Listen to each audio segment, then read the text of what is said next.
नमस्कार।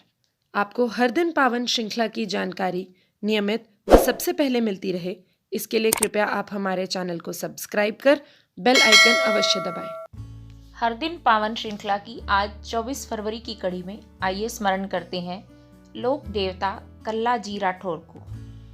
राजस्थान में अनेक वीरों ने मातृभूमि की रक्षा के लिए अपना बलिदान दिया, जिससे उनकी छवि लोक देवता जैसी बन गई। कल्लाजी राठौर ऐसे ही एक महामानव थे। उनका जन्म मेड़ता राज परिवार में आश्विन शुक्ल 8 विक्रमी संवत 1601 को हुआ था। इनके पिता मेड़ता के राव जैमल के छोटे भाई आसा सिंह थे। भक्तिमती मीराबाई इनकी बुआ थी। कल्लाजी की रुचि बचपन से ही सामान्य शिक्षा के साथ योगाभ्यास, औषध विज्ञान तथा शस्त्र संचालन में भी थी। प्रसिद्ध योगी भैरवनाथ से इन्होंने योग की शिक्षा पाई।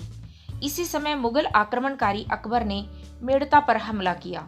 राव जैमल के नेतृत्व में आसा सिंह तथा कल्लाजी ने अकबर का डटकर मुकाबला किया, पर सफलता न मिलते देख राव जैमल अपने परिवार सहित घेरेबंदी से निकलकर चित्तौड़ पहुंच गए। राणा उदय सिंह ने उनका स्वागत कर उन्हें बदनौर की जागीर प्रदान की। कल्लाजी को रंढालपुर की जागीर देकर गुजरात की सीमा से लगे क्षेत्र का रक्षक नियुक्त किया गया। कुछ समय बाद कल्लाजी का विवाह शिवगढ़ के राव कृष्णदास की पुत्री कृष्णा से तय हुआ। द्वाराचार के समय जब उनकी सास आरती उतार रही थी, तभी राणा उदय सिंह का संदेश मिला कि अकबर ने चित्तौड़ पर हमला कर दिया है, अतः तुरंत वहां सेना सहित पहुंचे। कल्लाजी ने विवाह की औपचारिकता पूरी की तथा पत्नी से शीघ्र लौटने को कहकर चित्तौड़ कूच कर दिया। महाराणा ने जैमल को सेनापति नियुक्त किया। अकबर की सेना ने चित्तौड़ को चारों ओर से घेर लिया था। मेवाड़ी वीर किले से निकलकर हमला करते और शत्रुओं को हानि पहुंचाकर फिर किले में आ जाते। कई दिनों के संघर्ष के बाद जब क्षत्रिय वीरों की संख्या बहुत कम रह गई, तो सेनापति जैमल ने निश्चय किया कि अब अंतिम संघर्ष का समय आ गया है। उन्होंने सभी सैनिकों को केसरिया बाना पहनने का निर्देश दिया।